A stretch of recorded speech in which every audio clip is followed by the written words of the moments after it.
Hello and welcome to Big Ideas Zurich, powered by Procurious. My name is Trish Lynch and it's my pleasure to be your co-host today. I'd like now to introduce Procurious's very own content director, Hugo Britt. Thanks, Trish. I'm absolutely thrilled to be here today and so excited about all the thought leadership we're about to pack into the next 4 hours. This TV-style broadcast is a bit of a first for the profession. It's definitely a first for Procurious, and we're a bit of a trendsetter for procurement events around the globe. I'm also very excited about all the Swiss chocolate I'm taking home in my suitcase after visiting Zurich. I might just have to come along with you on that chocolate shop. But of course, we could talk chocolate all day, but let's get back to the event at hand. Now, Big Ideas Zurich is a truly digital event. Our venue here at the Park Hyatt Zurich is absolutely bursting with video cameras because the entire summit is being broadcast on Procurious.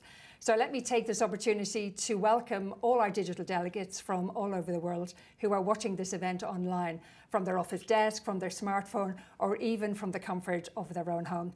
And of course, if they don't have the time to watch the entire event from start to finish, no worries, we have them covered. At the end of each hour, we'll be posting a whole series of shorter videos ranging from 60 seconds to 10 minutes on Procurious, so they can access their favourite micro-learning videos. They can watch them again and, most importantly, share them with friends and colleagues. Here's what you can expect from today. We have presentations from 11 of Europe's thought leaders in the procurement and supply space, followed by on-the-couch interviews with Trish, where she'll have the opportunity to dig a bit deeper into their thoughts and opinions. But we're not just broadcasting the event itself, we're packing heaps of relevant, actionable and provocative content into the next 4 hours, including CPO interview compilations, best of Procurious countdowns, including the best of the blog, updates from the latest research, and even a little Christmas surprise from yours truly. Oh, Christmas surprise. Sounds exciting. I can't wait to find out more about that one. But first, tell us more about the theme of Big Ideas Zurich. Yeah, absolutely. So the theme of the day is Reach Your Summit. It's all about how procurement and procurement professionals can supercharge their performance on an individual level, firstly, when it comes to people talking about career development and how they can really work on the skills and attributes that will supercharge their career. And congratulations to our digital delegates, first of all, because this is an excellent first step in that direction.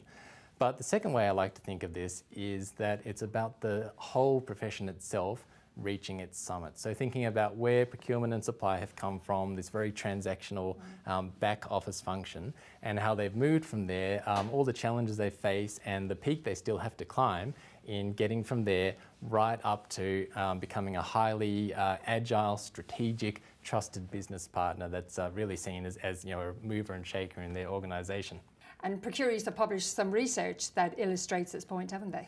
We certainly have. So Procurious has published a very popular 4-part report where we partner with the recruitment experts at Michael Page UK. The report is called the Procurement 2030 series. Now, it's all about how professionals can expect procurement and supply to transform by 2030, the hurdles and challenges we face in climbing that mountain, and a big focus on the role that AI and automation will play. In the past few weeks, we've released parts 1, 2 and 3, and I'm excited to announce that we'll be releasing part 4 today and publish the report on Procurious during Big Ideas Zurich. So throughout the day, I'll be tying some of the insights from our speakers back to the findings in our 2030 report. Thanks, Hugo. Well, we've met the content director. Now let's meet the rest of the team at Procurious, who will be joining us today in the studio, along with our MC for Big Ideas Zurich, the one and only Bruce Morrison. So good morning, everybody. I'm Bruce Morrison, the former Vice President of Production Procurement for GlaxoSmithKline. Delighted to be here to be facilitating the Big Ideas Summit here in Zurich. Hi, I'm Laura Ross, content writer at Procurious. Today I'm going to share with you some of the most popular blogs on the Procurious site across a whole variety of topics. Hi, my name is Abhi Dahiya. I'm the product owner for Procurious. And today I'm going to share with you some of the most interesting and provocative findings from Gen Next report. Hi there, I'm Olga Luscombe, the Partnerships Director at Procurious. Throughout today, I'm going to be sharing with you some of my favourite discussions on the discussions board. This is where procurement pros can crowdsource solutions to common challenges and also bounce new ideas off each other from all around the world. I'm Holly Nicholson, Event Manager at Procurious. Throughout the day today, I'll be sharing my top picks from the library of podcasts, webinars and videos and top e-learning available on Procurious. Okay, let's get today's speaker lineup on the screen. Well, for the first part of the event, we'll be hearing from Procurious's founder, Tanya Siri, who will be talking about how to reach your summit and drive peak performance in your procurement and supply career. Followed by Jürgen Nielis, VP Group Procurement at SGS, who will show us how to stand on your supplier's shoulder to unlock innovation. And of course, there's plenty of fascinating content in between. Now, as I mentioned before, we'll be posting each speaker's presentation with lots of other content as short separate videos with Procurious learning section at the end of each part of the day. Well, it's very nearly time to cross to our first keynote for the day from Tanya Siri.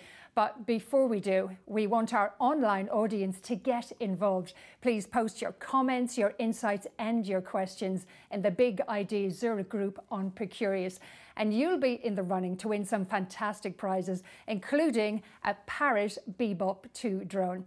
Now, this group is the main place for you to get involved. But if you'd like to amplify your takeaway from today to your wider network, you can use the hashtag BigIdeas2018 on LinkedIn and Twitter. Let's now cross to the main stage for our first speaker of the day, Tanya Siri, who is the founder of Procurious and the brains behind the Big Ideas Summit. Peak performance is about being ready to jump. Ready to jump to that next job, that next assignment, really any personal challenge that you have. And today, in Industry 4.0, where we're faced with so many changes, it's going to be critical that we're able to jump and be ready to seize the next opportunity that we're presented with. There's a real common misconception that the C-suite, the CEOs, the CFOs, the CIOs know it all and they've got it covered. But I'm here to tell you that that's not actually the case.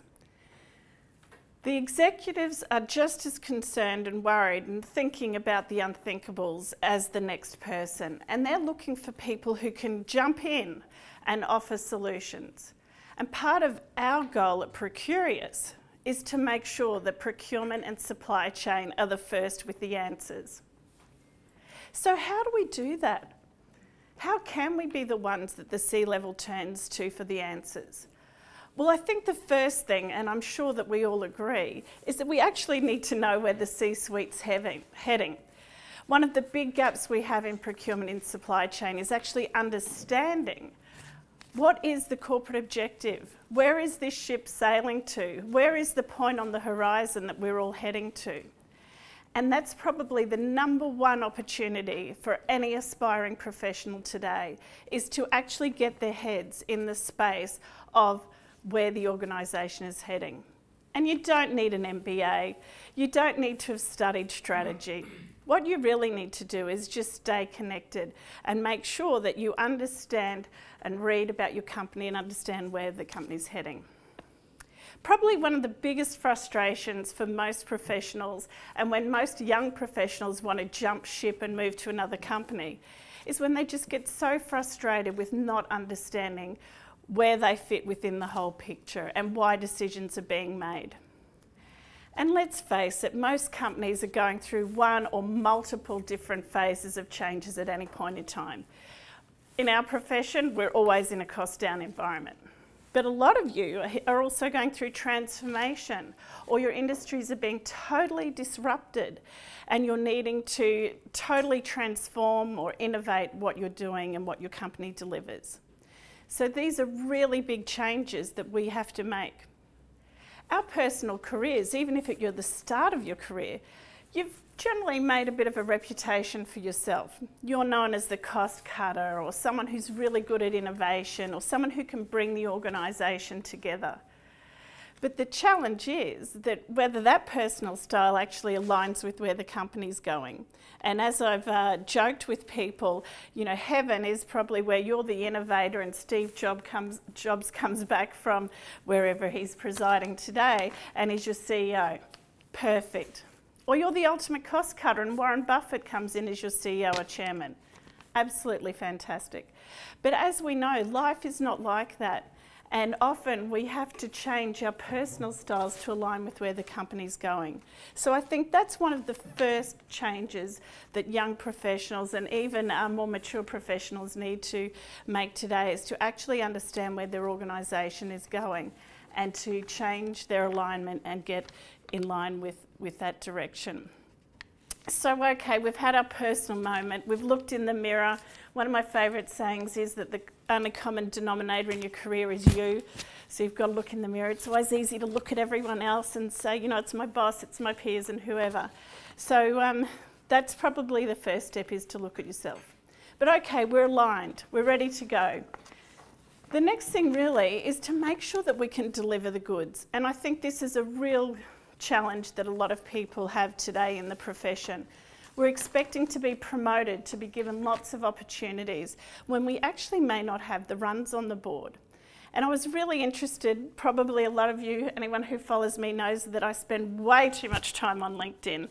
I'm always there. But that's where I get a lot of information, and that's where I feel like I understand the pulse of the profession and the procurement, because all I follow is procurement and supply chain professionals. So I really get to see what people are talking about. And I was really interested just this week to read a piece by Ross Adler. I'm not sure if anyone else read this, but it talked about how you can identify top talent and best hiring opportunities. And I felt like that was a great insight for aspiring professionals to actually look down the checklist.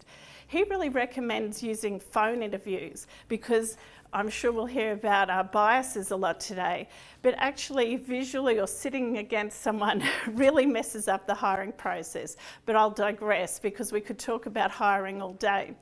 The key point was that how do we identify people that have a growth performance? And I think if we're talking about peak performance, that's what we're looking for.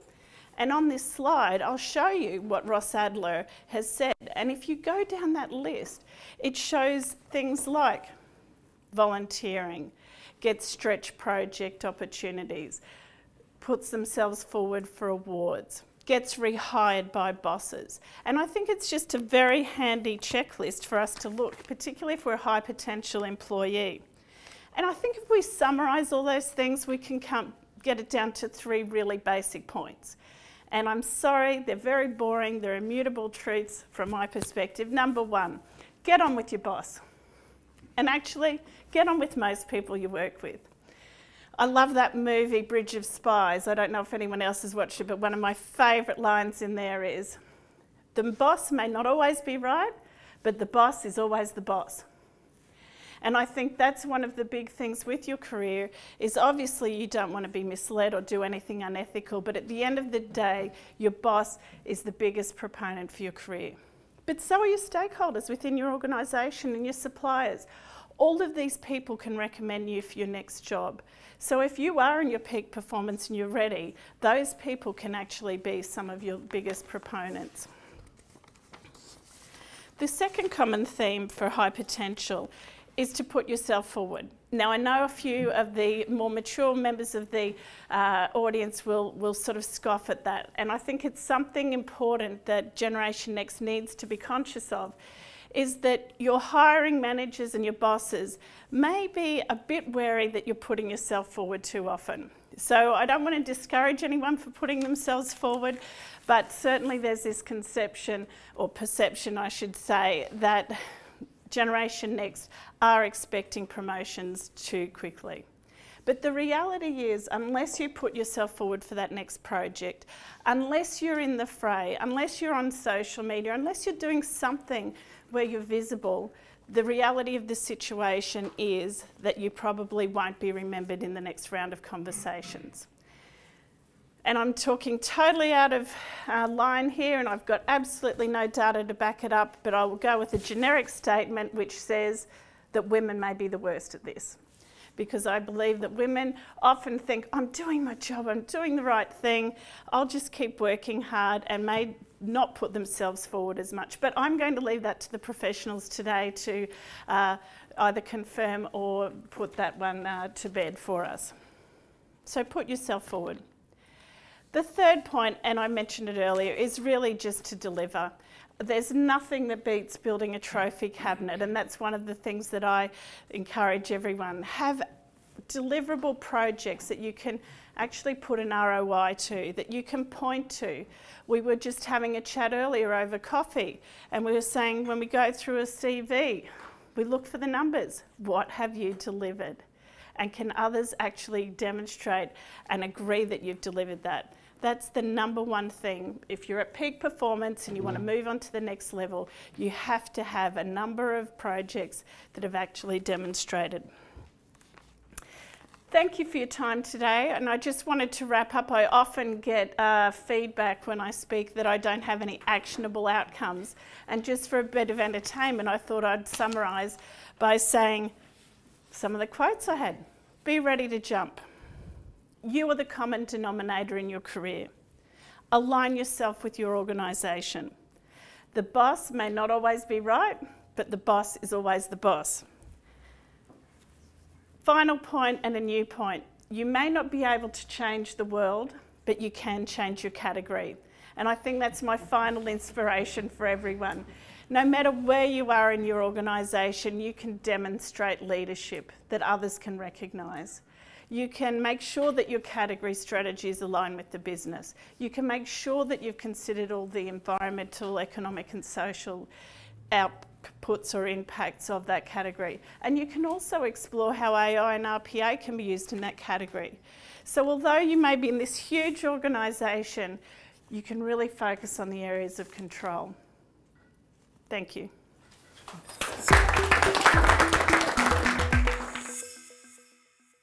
Our theme today of Reach Your Summit and driving peak performance has got me thinking about some of the challenges that mountaineers face as they climb their summits and how they overcome them.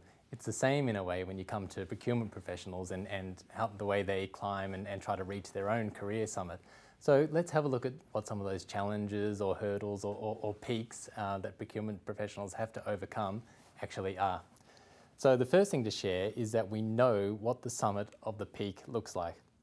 We asked 590 global professionals what procurement will resemble by the year 2030, and the number one answer was that procurement will be an agile group of strategic advisors, followed by an influential group of commercial leaders. The next question we asked was what is stopping us from achieving this transformation? The top two threats, as you can see in this chart, are number one, failing to keep pace with technological advances, and number two, being unable to recruit and retain top talent. This suggests two things. Firstly, a CPO who invests heavily in leading edge technology but neglects the recruitment and retention of top talent will lose a major source of competitive advantage. On the flip side of the coin, even the best people manager will struggle to attract and retain top talent if their function has not kept up with a competitive level of technological investment. Top talent will inevitably be drawn towards procurement functions with leading edge technology, meaning that your best talent may become disenchanted with having to spend significant time on tactical tasks that are fully automated in other organisations. The other very positive aspect that you'll see in this chart is that technology and talent are not only the greatest threats to the profession, but also the biggest opportunities. The other challenge or hurdle or mountain lies around procurement's own perception of itself. 55% of respondents claim their wider organisation only has a moderate level of understanding of the value that procurement can bring. Some of the comments shared by our survey takers were the business has absolutely no understanding of procurement's value, or we're often seen as a blocker, or they loathe dealing with us, or they often think we're just being difficult.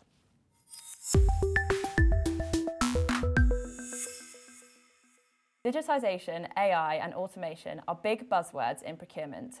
Let's take a look at some of our most popular blogs on the future of tech.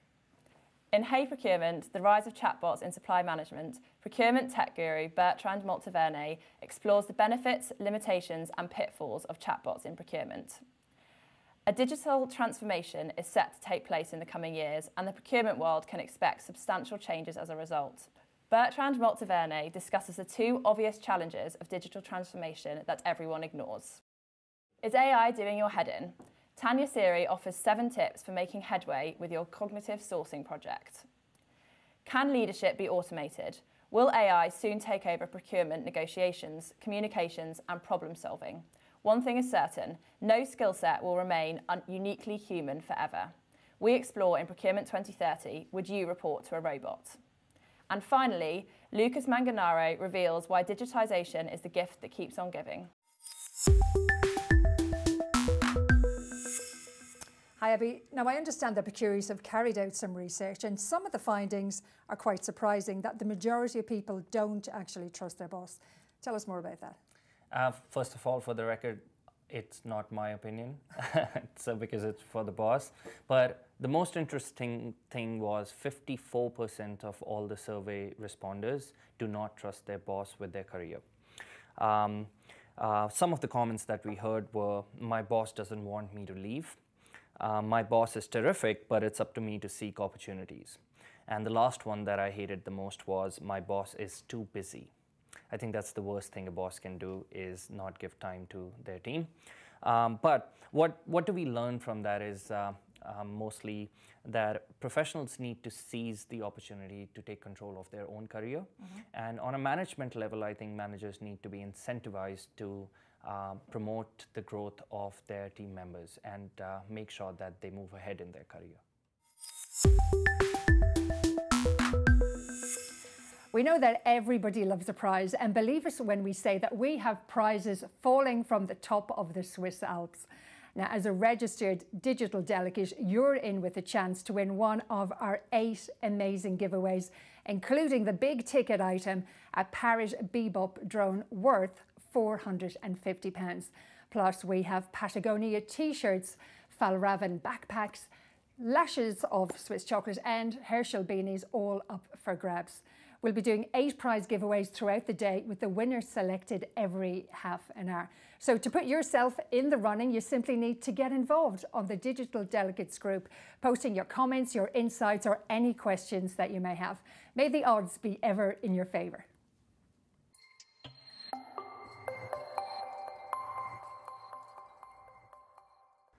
And I think procurement needs to think of itself as water. It needs to think of itself as finding a level, moving across the surface, finding the cracks, falling down where the opportunities occur, and then eroding the opportunity and harvesting the benefits. A changing nature of globalization, big change in disruption through technology, and more focus on innovation and collaboration. Today it's very difficult because risk has so many different variables for us to get our arms around predicting risk and events that may occur. I think with the opportunities for us to be able to deal with much more data and to get more insights through sensing technologies in the marketplace, we're going to be able to learn about the real causes of risk.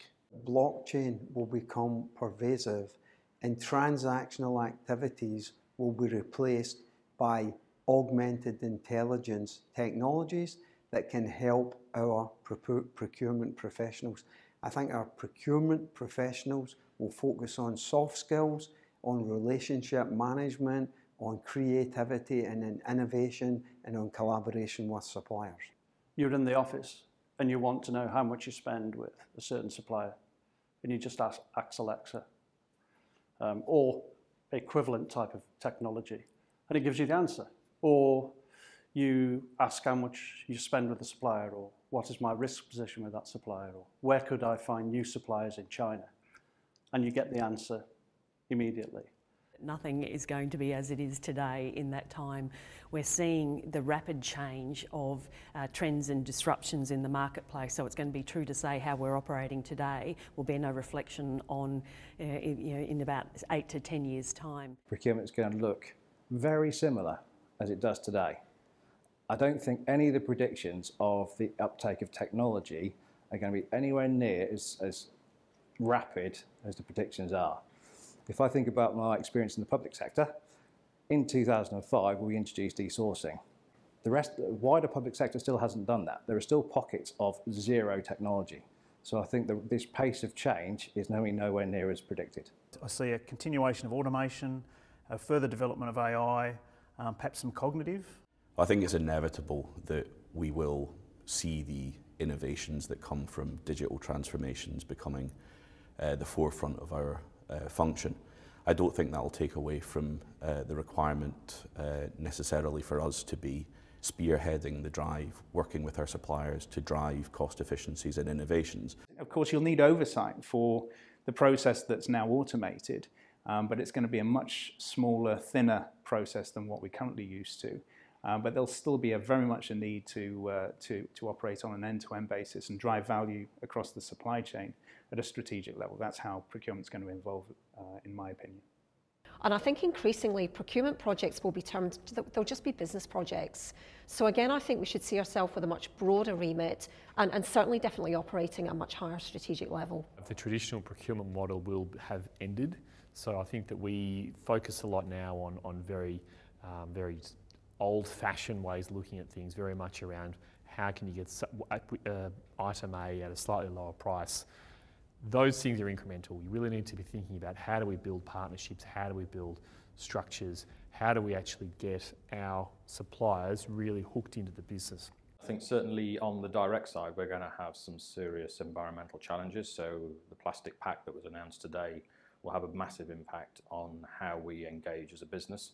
You know, we will have all of our packaging reusable and recyclable by 2025. But I think then going into the digital sphere and talent management and everything else within procurement, it's just the change is even more rapid. So predictions for 2025, I think, are kind of meaningless. And now, continuing with our theme of reaching your summit, our next presenter will be showing us one of the ways you can get there through standing on your supplier's shoulders. Let's now cross back to the main stage. I've always fought for the procurement organization to be recognized, to be a part of us, or to be a strategic pillar of the organization. And now that we're almost there, we have this big threat out there. You know, it's all going to be digitalized, and there will be no procurement left. And so again, we're dropping out. And I want to show you that that's not the case. I am of the complete opposite opinion that I think procurement is the right place to be now. So to start with, you know, with this big threat, robots, and robots in the broader sense of digitalization, do you think a robot will help you to create value? Sure. Yes. Yes? Yes. I believe so. Most probably. Do you trust a robot? No? Mostly? Maybe? Depends. Yes. Maybe. The last question I have is, do you love a robot? Will you ever love a robot?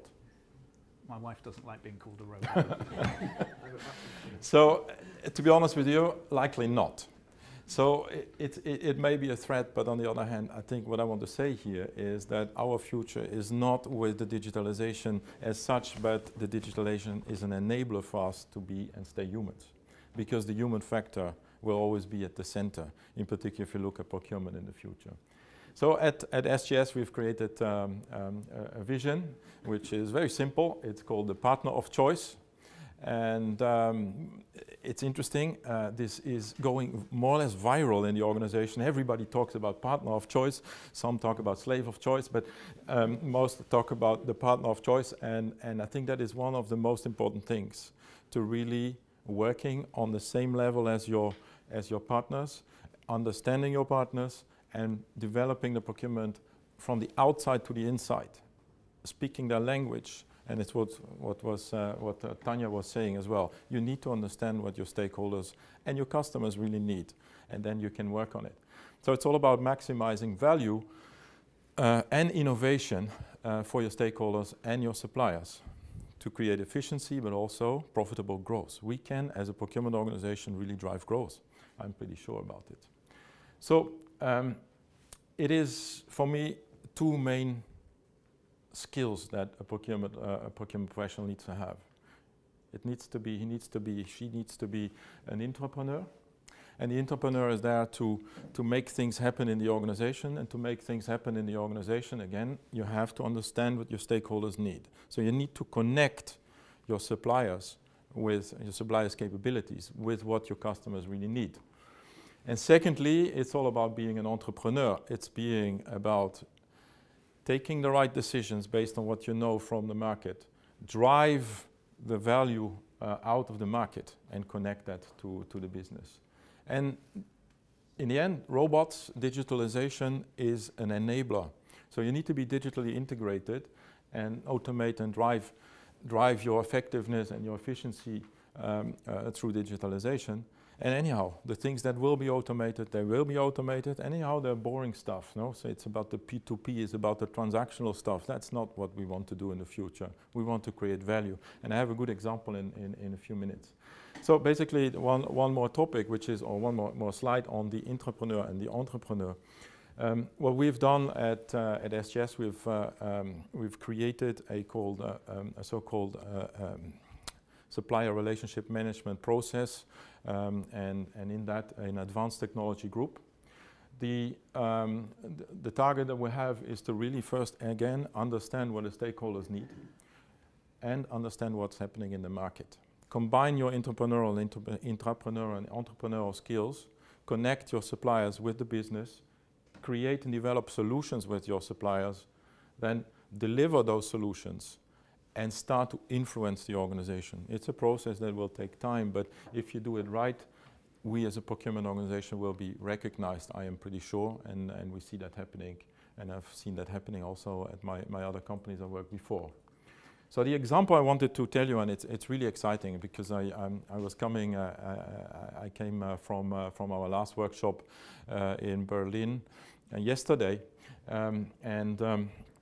and so I'm going to tell you a few words about it. I'm very passionate. So we are creating an ecosystem of suppliers and within an advanced technology group, because the SGS organization as such will be heavily impacted by digitalization. And so we need to see what technologies we can get from the market to really support our business model. And that advanced technology group, we launched it in the summer. We have now, I won't tell you the names of the companies, but one big equipment supplier, as you know, we have, we have 800 labs, so we have a lot of equipment, and that equipment needs to be connected, it needs to be effective, needs to be efficient. So here we're talking about working with that supplier and working with another software supplier together in an ecosystem to develop solutions to automate some of the steps, and so we're looking into a specific field in an analytics field where we can in the future maybe apply artificial intelligence and machine learning. Now that's a big topic, so we are not there yet.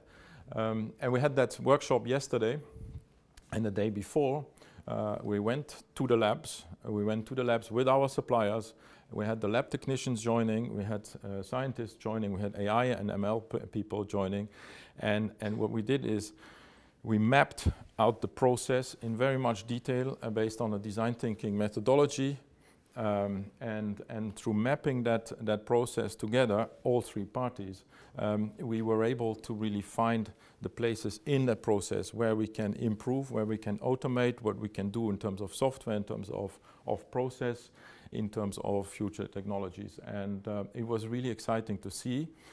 If Tanya talks about peak performance and young people, I'm excited about it, that you saw those young lab technicians that were incredibly excited, very open to develop new things, and that was fantastic. So we have ended the day with having a really detailed map, very detailed map of the process and the opportunities we have in the process.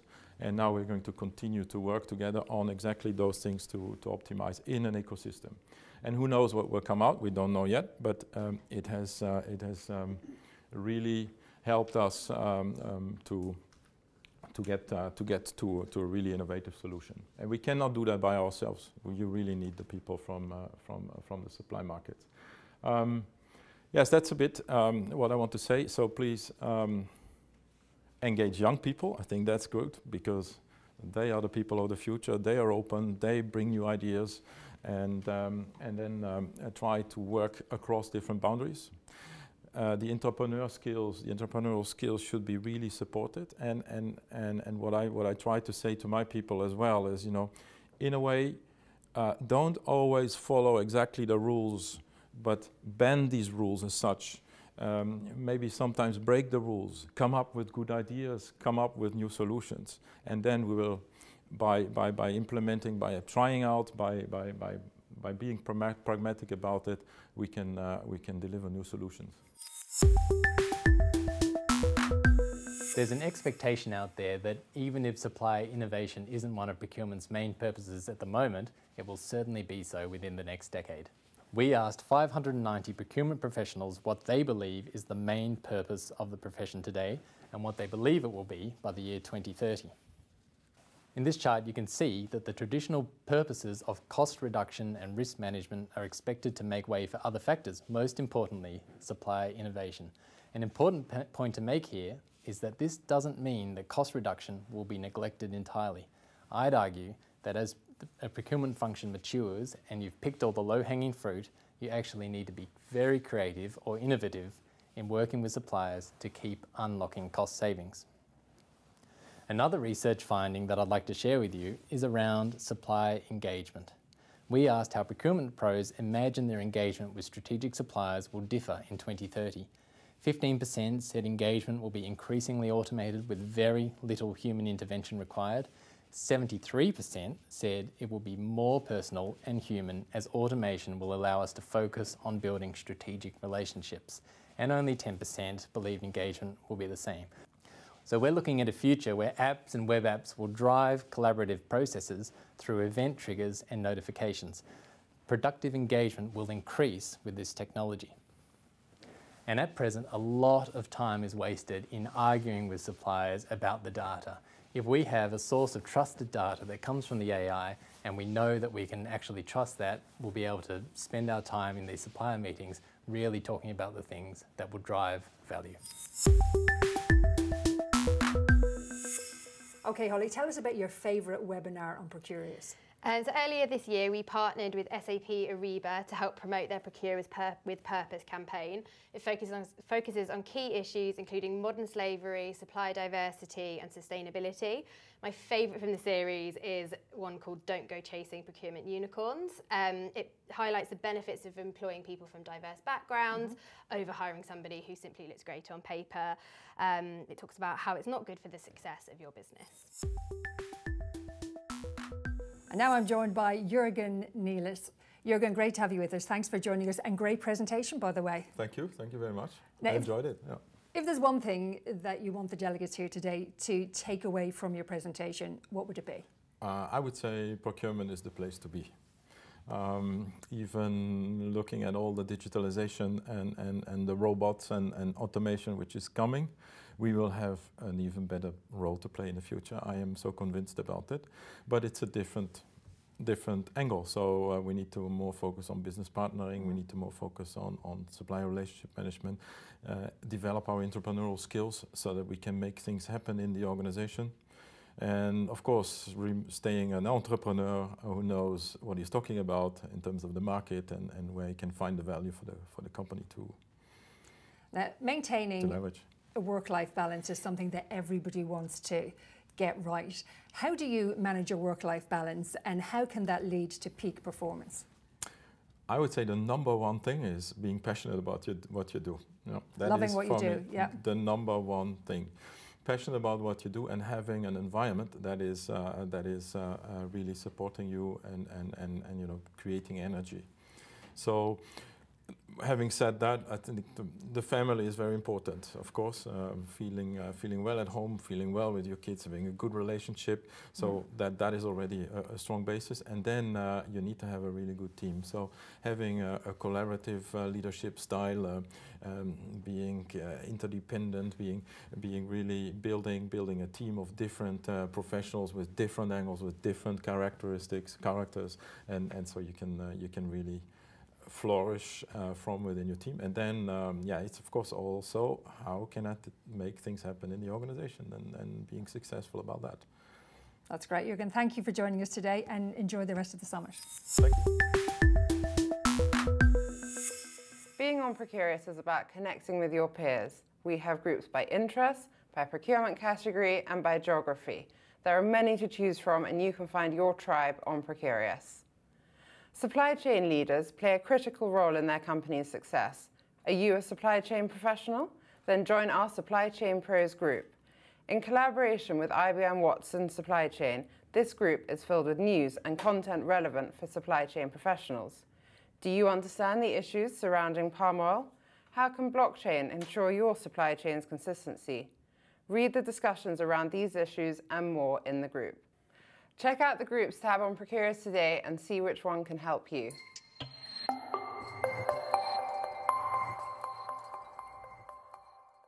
From my suppliers, I really want them to bring innovation to IBM, and the innovation that can deliver solid, valuable outcomes to our clients, both internal and our end user clients.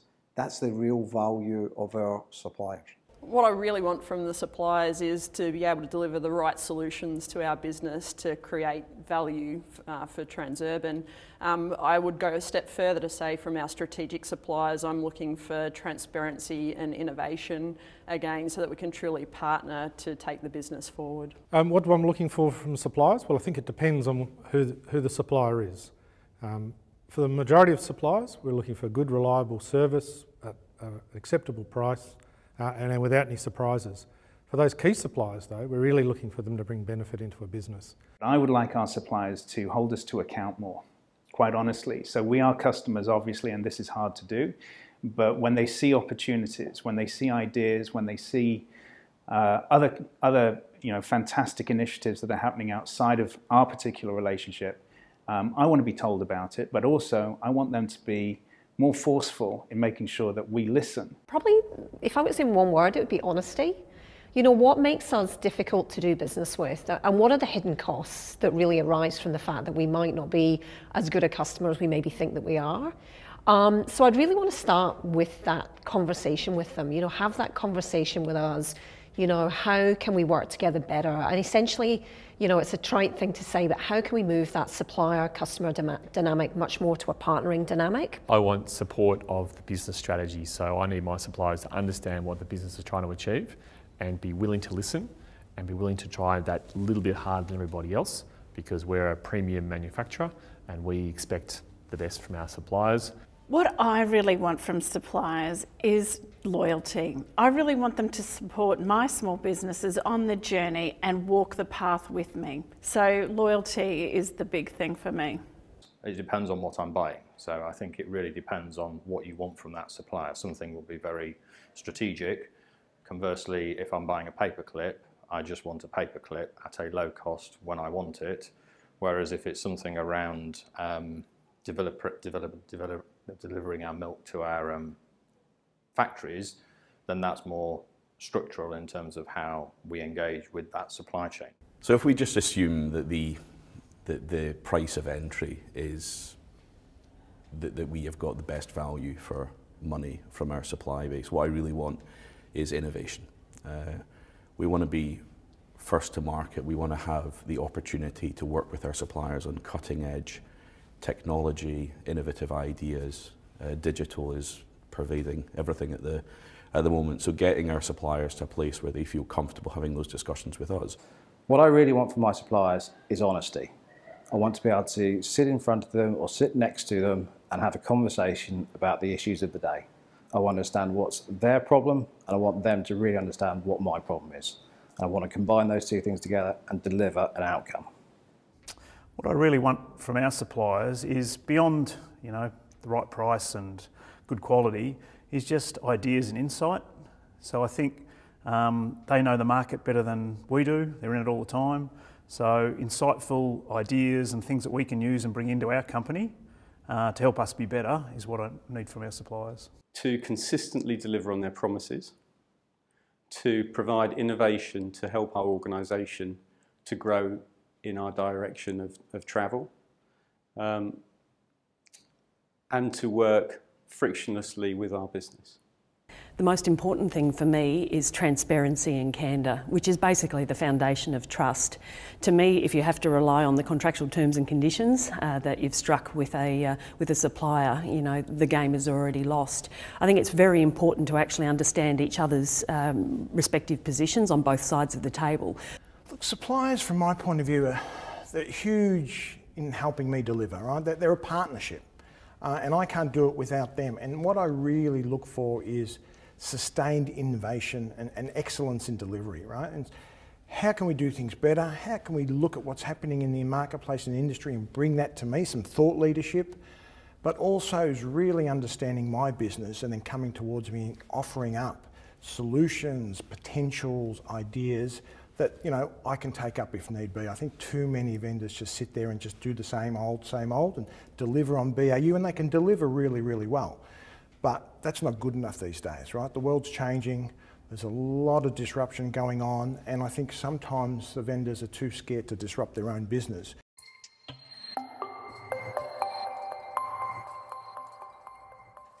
All of the presentations and all of the content for the first part of today have been saved as short micro-learning videos in the Procurious e-learning library.